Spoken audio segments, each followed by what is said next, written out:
Dear viewers, Assalamu alaikum wa rahmatullahi wa barakatuh. The meaning of this prayer is dua. The meaning is, may Allah's peace be upon you all. Today I want to give some explanation and meaning of a particular word which is in discussion nowadays in media, that is jihad. Ignorant people think and propagate without knowing the real meaning of jihad. So many ignorant people, they think that, even some of the Muslims, they think that jihad means terrorism or a war-like thing, but it is not. Especially the communal people, they are propagating the meaning of this word as terrorism, killing of the innocent people. It is utterly wrong.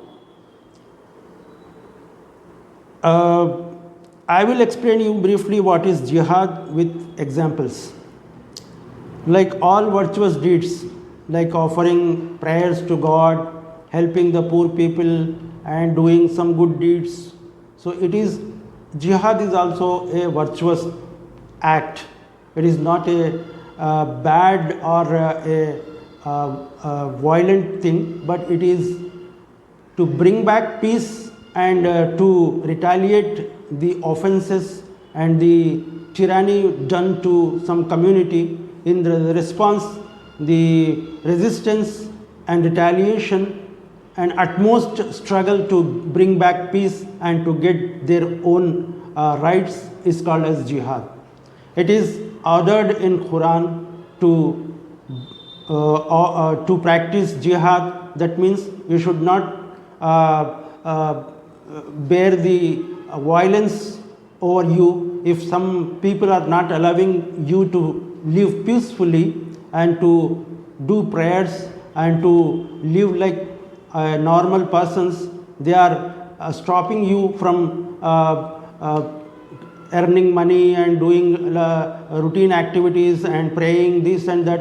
If they are not allowing you, then you have to resist and retaliate and do struggle to get your own your rights.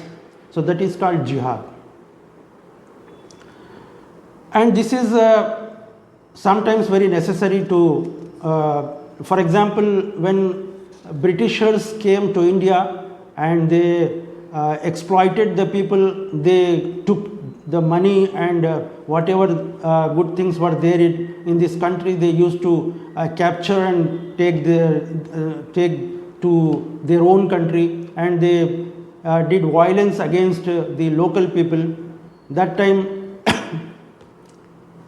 Muslim ulema, they issued one decree, that is fatwa, that now it is become necessary to resist and respond and to have struggle to stop them, the Britishers, from doing violence over the local people. So that time Muslims all over the country, they joined with their Hindu and non-Muslim brothers and sisters to resist and to retaliate against the violence and tyranny of the Britishers. So then only we could get independence. So this is the example of jihad, what they have done against the Britishers and their violence and their tyranny. So this is the meaning with example of what is jihad. It is not the simple terrorism as a person is rising and killing the innocent people. It is not a jihad. So one should not be misguided with the propaganda of the communal people, but they have to read and go into the deep depth of the word, and they should read what is meaning of some particular word. You should not be misguided with the propaganda of the communal people. So this I wanted to tell briefly about what is jihad. I think I was successful in transferring my idea and my explanation to you. Thank you for watching this. Thanks once again.